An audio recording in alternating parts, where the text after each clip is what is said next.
Subscribe करें YouTube channel exam tricky को और बेल आइकन को प्रेस करें जिससे कि लेटेस्ट वीडियोस की नोटिफिकेशन आपको समय से मिले।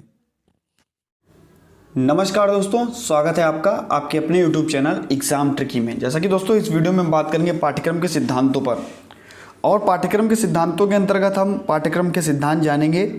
साथ ही साथ इसके पहले पाठ्यक्रम के बारे में बताया गया था। इसकी जो पहले वीडियो अपलोड की गई थी उसमें पाठ्यक्रम क्या है, अवधारणा क्या है, पाठ्यक्रम की परिभाषा क्या है, और परिभाषाएं भी काफ़ी सारे स्कॉलर्स के अनुसार बताई गई थी वहाँ पर।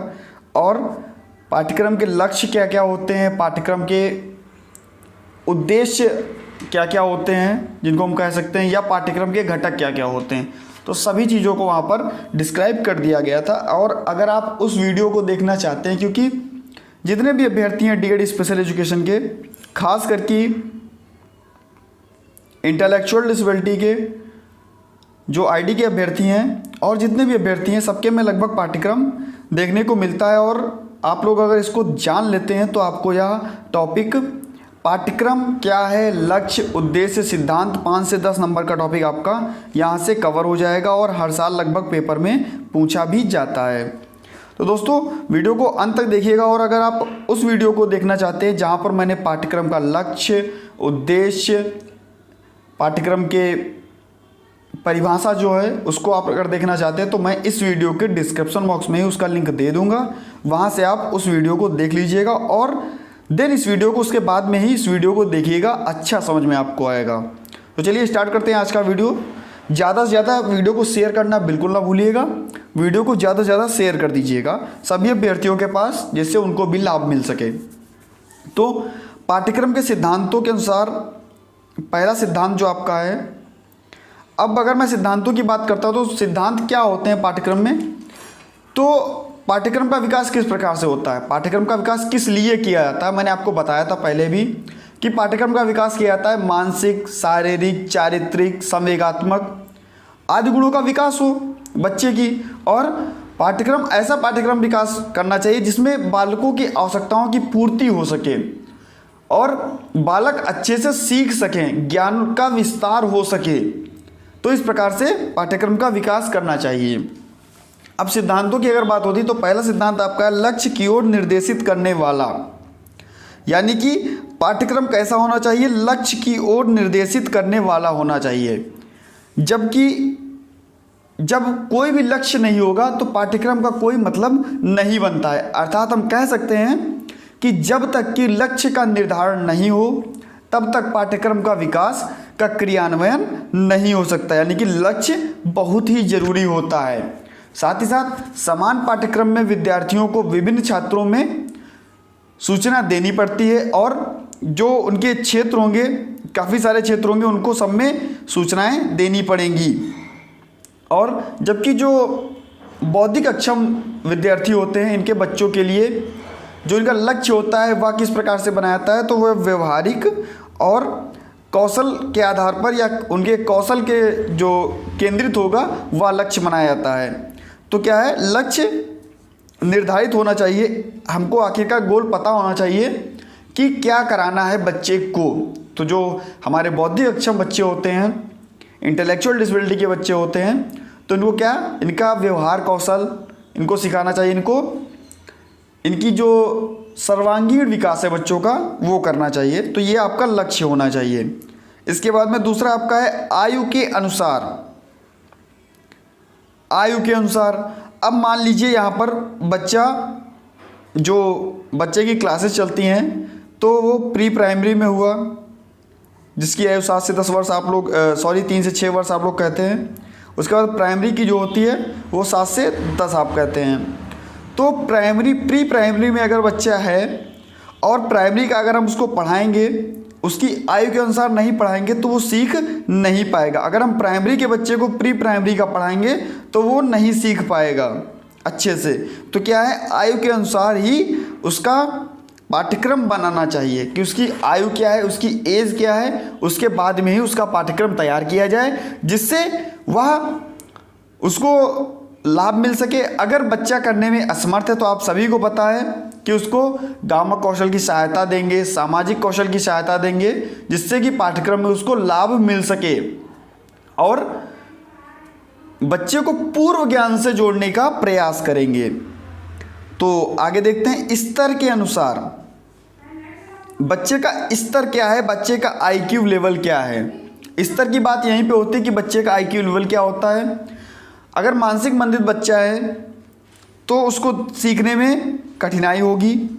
अगर मानसिक मंदित बच्चा नहीं है तो अच्छे से सीख लेता है। तो उसके स्तर के अनुसार ही उसके विषयों को पढ़ाना चाहिए, उसकी क्रियाओं को कराना चाहिए। तो पाठ्यक्रम कैसा होना चाहिए, स्तर के अनुसार होना चाहिए। जैसे कि प्रत्येक बच्चों को सीखने की जो क्षमता होती है आप सभी को पता है अलग अलग होती है, सभी बच्चों में आईक्यू लेवल अलग अलग होता है। तो कुछ बच्चे ऐसे होते हैं जिनमें जो काम को अच्छी तरीके से कर सकते हैं और कुछ उनको देर में थोड़ा समझ में आता है, या उनका आईक्यू लेवल कम होने के कारण वे क्रिया को देर से कर पाते हैं। तो उनके स्तर के अनुसार ही पाठ्यक्रम बनाना चाहिए। नेक्स्ट देखते हैं, आवश्यकता अनुसार। आवश्यकता अनुसार में क्या होगा, हर विद्यार्थी की अपनी अपनी आवश्यकताएं होती हैं। विद्यार्थी कोई भी हो, सबकी अपनी अपनी क्या होती हैं, आवश्यकताएं होती हैं, और जिसमें पूरा करने के लिए पाठ्यक्रम अलग अलग अनुभव देता है। अब जब बच्चे की अलग अलग नीड्स होंगी, अलग अलग आवश्यकताएं होंगी, तो उनके लिए पाठ्यक्रम भी अलग अलग बनाना पड़ेगा। हर बालक की व्यक्तिगत, व्यावसायिक, सामाजिक ज़रूरतें जो होती हैं वह अलग अलग ही होती हैं। तो क्या करेंगे, यह सिद्धांत बौद्धिक अक्षम बच्चों पर ज़्यादा लागू होता है और हर विद्यार्थी को व्यक्तिगत कार्यक्रम के द्वारा प्रशिक्षण दिया जाता है, जिससे उसकी कमियों, ज़रूरतों को ध्यान में रखकर उसे तैयार किया जाता है। तो ये आपकी हो गई आवश्यकता के अनुसार। नेक्स्ट आपका आता है क्रिएटिविटी, यानी कि सृजनात्मकता। बात आती है सृजनात्मकता की, यानी कि क्रिएटिविटी की।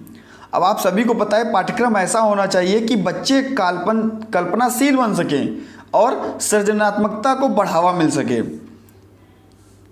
बच्चे कल्पनाशील हो सके और उनकी सृजनात्मकता यानी कि क्रिएटिविटी को बढ़ाया जा सके, जिससे बच्चे क्रिएटिव होकर के अच्छे अच्छे कार्य करें। और अच्छे कार्य को करने के लिए उनको क्रिएटिव होना पड़ेगा। तो क्रिएटिव होना पड़ेगा जब बच्चों को हम किसी भी प्रकार से अगर कार्य कराएंगे और अगर क्रिएटिविटी के आधार पर कराएंगे, तब बच्चा क्या होगा, क्रिएटिव होगा और अच्छे से कार्यों को सीखेगा भी। तो कल्पनाशील यानी कि कल्पनाशीलता और उसके मार्गदर्शन जो होगा उसको बढ़ावा मिलेगा जब सृजनात्मकता बच्चे के अंदर होगी। नई नई चीज़ों की सृजनात्मकता बच्चे के अंदर होना आवश्यक होनी चाहिए। तो पाठ्यक्रम भी ऐसा होना चाहिए कि बच्चे को सृजनात्मकता का अनुभव हो सके और वो आगे बढ़ सके। अब देखिए, नई नई चीज़ों का समावेशन इम्पॉर्टेंट है। नई नई चीज़ों का समावेशन होना चाहिए।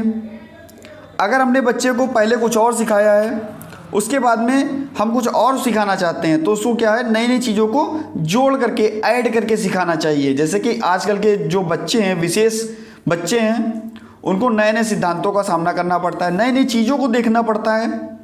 तो उनके अकॉर्डिंग ही उनकी चीज़ों को संभाल करके जो नई चीज़ें हैं उनको सिखाना चाहिए। तो नेक्स्ट आपका आता है पाठ्यक्रम का विस्तृत होना। अब पाठ्यक्रम का विस्तृत होने का अर्थ क्या होता है, काफ़ी सारे गैर शैक्षिक संस्थान होते हैं, गैर शैक्षिक क्रियाएं होती हैं और शैक्षणिक क्रियाएं होती हैं। तो गैर शैक्षिक और शैक्षणिक क्रियाओं में क्या होता है, बच्चे को मान लीजिए हम यहाँ पर संगीत सिखाएंगे, बच्चे को संगीत सिखाएंगे, बच्चे को खेल खेलना सिखाएंगे, सांस्कृतिक कार्यक्रम सिखाएंगे। ऐसी जो गतिविधियां होती हैं वे आती है पाठ्यक्रम के विस्तृत होने के अनुसार। यानी कि पाठ्यक्रम दैनिक क्रियाओं से संबंधित होना चाहिए ताकि बौद्धिक अक्षम बच्चे पुनर्वास में उनको मदद मिल सके। तो पाठ्यक्रम कैसा होना चाहिए, पाठ्यक्रम का विस्तृत होना चाहिए, जहाँ पर बच्चों को नई नई चीज़ों को सिखाना चाहिए, यानी कि संगीत, खेल, शारीरिक कार्यक्रम, ऐसे क्रियाओं को कराना चाहिए जिससे कि बच्चों की जो बुद्धि लब्धि है उसमें थोड़ा बढ़ोतरी हो सके, बच्चे अच्छे से सीख सकें और उनके पुनर्वास में मदद मिल सके, यानी कि उनको हम पुनर्वसित कर सकें। नेक्स्ट आपका मोस्ट इम्पॉर्टेंट समयानुसार।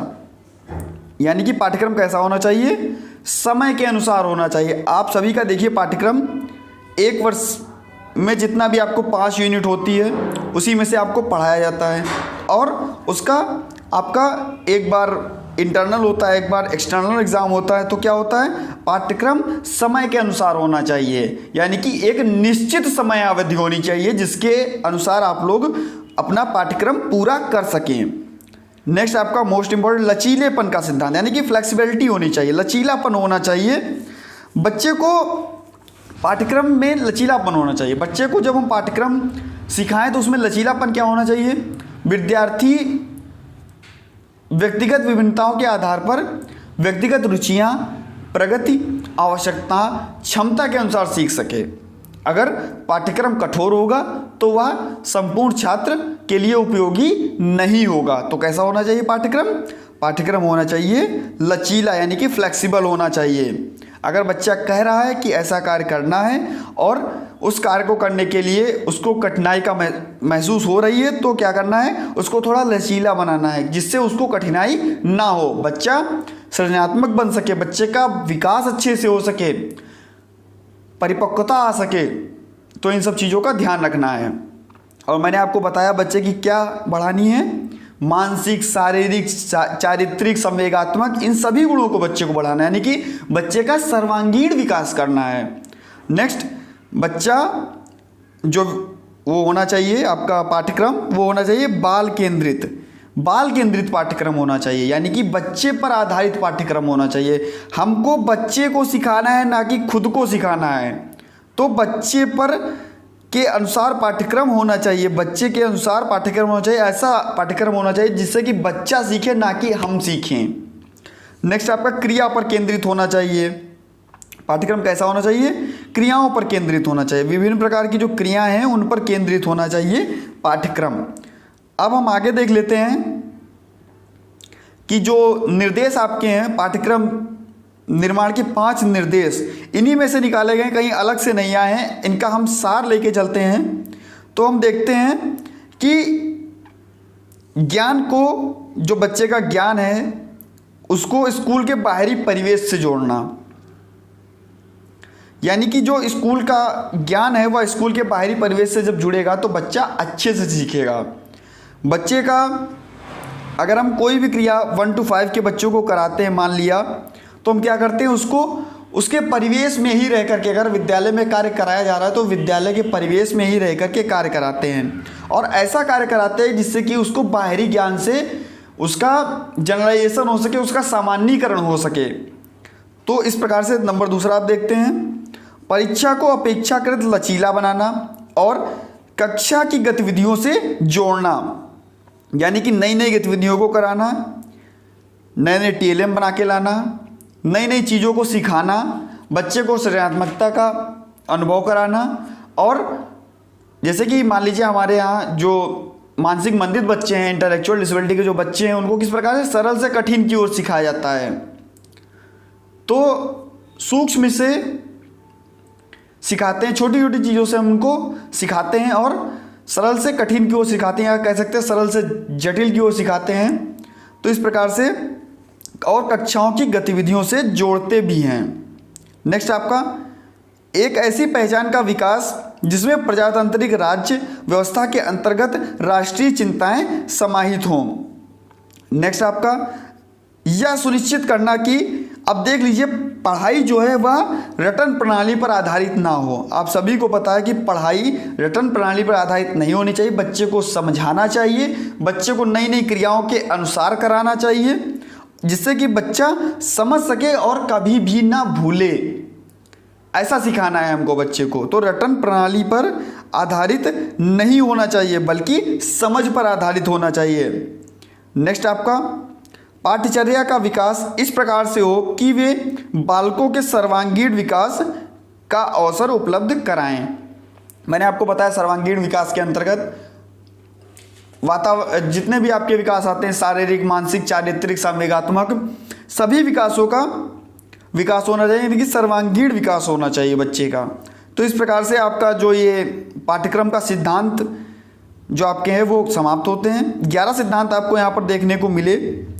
और मैंने जो आपके निर्देशक सिद्धांत जो 5 बताए वो भी काफ़ी इंपॉर्टेंट है, तो आप लोग लिख सकते हैं। तो यदि चैनल पर नए थे, अगर आपको वीडियो अच्छी लगती है तो वीडियो को लाइक कर दीजिएगा, और वीडियो अच्छी लगती है तो चैनल को सब्सक्राइब करने के बाद में बेल आइकन को जरूर प्रेस कर लीजिएगा, जिससे कि लेटेस्ट वीडियोज़ की नोटिफिकेशन आपको समय से मिलती रहेगी। और ज़्यादा से ज़्यादा वीडियो को अपने मित्रों के पास शेयर कर दीजिएगा। मिलता हूँ दोस्तों नेक्स्ट वीडियो में और कुछ नए टॉपिक के साथ। धन्यवाद दोस्तों।